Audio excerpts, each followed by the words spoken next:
level we've had, you should have some players, and I know we got some defensive guys up for some awards too, but having both of those guys in the run and the pass game, what Christian does in both, and really what Brock's done in both, they've both been unbelievable and the biggest parts of our offense.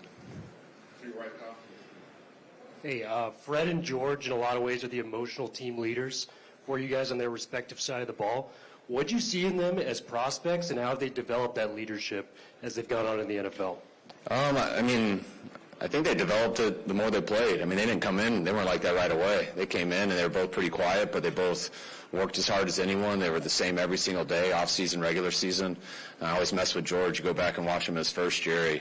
He didn't have wristbands on, wore socks real weird, had a clean-cut haircut. And in the second year, he was the WWE champ. So once those guys start playing and you play at a high level, you kind of get comfortable in your own skin. And when you play that well and you work that hard and you're that consistent, it makes it pretty easy to be a leader. Yeah, Kyle, you've been asked a lot about how being the son of Mike Shea you are. Is there anything that was unique about advice he gave you or lessons he taught you that may have been, helped you more here, or anything you did? I think being a coach's son, I was very fortunate to just be around it so much, especially at the NFL level. My dad went to the NFL when I was 4 years old, so just being around it almost my whole life, you don't realize how much it helps you until you get in it, and you just realize a lot of the stuff you've been around, and it makes it a little easier. But, I think not only was the son of a coach, but my dad's the best coach I've ever been around. And so to be around that good of one, I think also was a huge advantage for me. And, he never was really training me to be a coach. He was just being my dad, and just the way he went about everything, just how direct he was with people, how honest he was with people, how hard he worked. Maybe that he didn't always like what he had to say, but he was going to tell you the truth. And just as a son and as someone you work with, to me, that's all you can ask from people. Jackson. Hey, Kyle, how you doing? Good, thanks. Yeah, just to follow up on that same theme of you and your dad, was there a moment where you just kind of had an epiphany that you wanted to be what kind of advice did he give you about pursuing it as a career? I was always in my dad's ear every second, annoying the heck out of my sister and my mom, every backyard all the time. I remember right in 8th grade telling him how I wanted to play professional sports. I wanted to earn a scholarship, and which sport should I try. And I know football will probably be the hardest one for me. And I remember him telling me on this long car ride how you just got to commit to it and do it. And I remember setting up a plan then on how to work out and do all this stuff. And from that standpoint on, I was always trying to be a player, trying to get a scholarship, trying to play in college, things like that. And I think once my 5th year hit and the reality of what I was as a player hit, then I think – and I started to think about it. I was like, I think I want to coach. I don't want to stop being around football right now. And I think I've actually kind of been working at this my whole life. He had it, just looking at what he did in college and how people speak of him. I know when he came to the league, you could see it on him right away. You've seen it through everything. The third string quarterback, the starting quarterback, what he's done this year, he's still the same guy as he was the first day. And you can ask him. I think it has a lot to do with his faith, how he leads his life, but it carries in everything he does. Florida National News here. You talk about the relationship with your dad and getting into coaching. It's a little unique because you got Christian and his dad, and they won 3 Super Bowls together. Is that add to the relationship that you have with a special player like Christian? I was so close with Christian's dad growing up.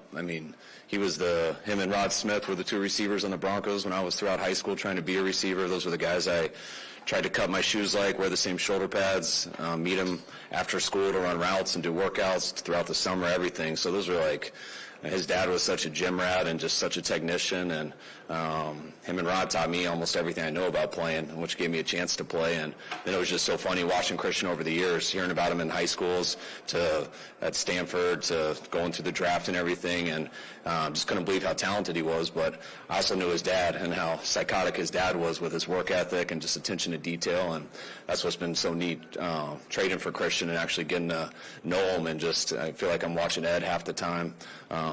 Lisa, the other half, she had probably a little better personality, which is in Christian. But it's funny how the apple doesn't fall too far from the tree, and I'm sure they got some similarities watching me with my dad. Kyle, it's right over here.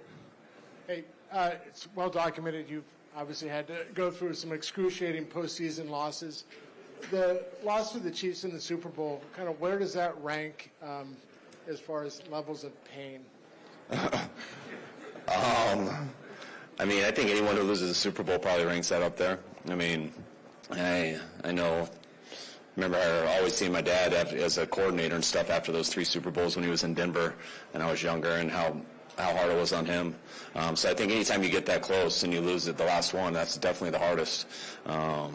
But all football games are hard to lose. Each week you put so much into them. That's why the more you coach, the more you realize, like, when you win, you're just kind of relieved, so you can get right to the next Monday and get ready. Everything's trying to get to that last week, and we did get to this last week, and this will be our last Wednesday. Our last Tuesday. Friday will be our last practice, and Sunday will be our last game, and you're always hoping you're the team that wins that last game, and that's our goal this week. Hi, Coach. Is there anything in particular you're feeling about going into the chess match that is going to be against Andy Reid?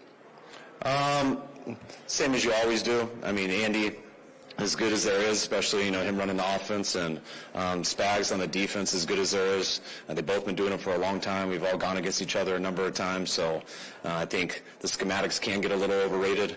We all have real sound systems, and we all have real good players, so we'll see how it unfolds on Sunday. There's been talk over the last week about a lack of defensive effort in the last couple of games, and that was going to change. How have you seen that group really change their focus this week? I think they've been about the same. I know there's been a lot of talk about effort, which showed up on a couple plays in particular, but that wasn't our best on those couple plays, but that definitely wasn't why we struggled stopping the run. There's a number of other things we had to detail up. When you play an 8-man front, it just takes one guy to get out of a gap first. There'd only be one guy left, and that's stuff we got to do a lot better at. But our guys take a lot of pride in what they do. They work hard in every day, practice, games, since I've known them, so I don't expect to be any difference on Sunday. Kyle, to your left. How much did it help when you were developing Brock that you had so many pieces in place on the offensive line and at the skill positions to where... I think we did have some inexperienced guys. It wasn't really about developing Brock. Brock was a really good player when he got here, and he got thrown into a position, and he competed with other guys, and then he got his opportunity because he was hurt. And when he came in, he played at a high level right away. There was no time to develop him. We just had to throw him in. We were trying to win, had a chance to make a run to the playoffs, and he came in good because he was in practice, but he was even better in the games, and he didn't lose a game that year. That he finished and did a hell of a job, and now he's developing with everyone else. I think as he gets better, the whole group gets better, and we've got a bunch of guys now who have played over a year together, and I think it's showing. Let's say 3 more to the right, Kyle. Coaches who have coaches who have worked with you in the past say you require a lot from them in terms of answers when they're suggesting a play. First of all, where does that come from? And second, what does it mean to you that a lot of them say that that's kind of an integral part of what has made them better individually successful? I guess that's just how I am. I don't come up with anything very fast. You can come up with a lot of stuff just looking at one thing or having one idea, but you got to check it with everything. You got to go through all fronts, all coverages, all formations, all adjustments, contingency plans. Are guys good enough to do it? Is the second choice good enough? What's the percentage of hitting it? There's just so many things that go into it that I feel like I've always kind of been OCD about, and it can kind of be exhausting in the week to finally decide on some things because of all the stuff you got to check. But people who tell you that story are probably guys who came at stuff a little too fast, and once you start asking them question 2, 3, and 4, if they haven't thought about those stuff, I kind of have no patience for how they even brought it to you, because I torture myself like that, so I feel like I should torture those guys too. Kyle, levels of pain, where does it... Excited for today, and Raheem, I'm more than excited for Raheem. Raheem's, to me, been one of the best coaches I've ever been around, especially as a defensive coach. It was Hey, Coach. Stacey Dales, NFL Network. Greasy was talking to me, I'm back here, yesterday about Brock playing with conviction, and you have to have an aggressive mindset to do that. How much more aggressive have you become as a play caller because of Brock, and how has he elevated you in many ways? Definitely. Your ebb and flow with how you call plays changes with your players. Of course, with a quarterback, but also with everyone else. I mean, the O-line has a factor, the eligibles you're trying to get the ball to, how the defense is playing, so everything affects your play calling, and I've been fortunate enough to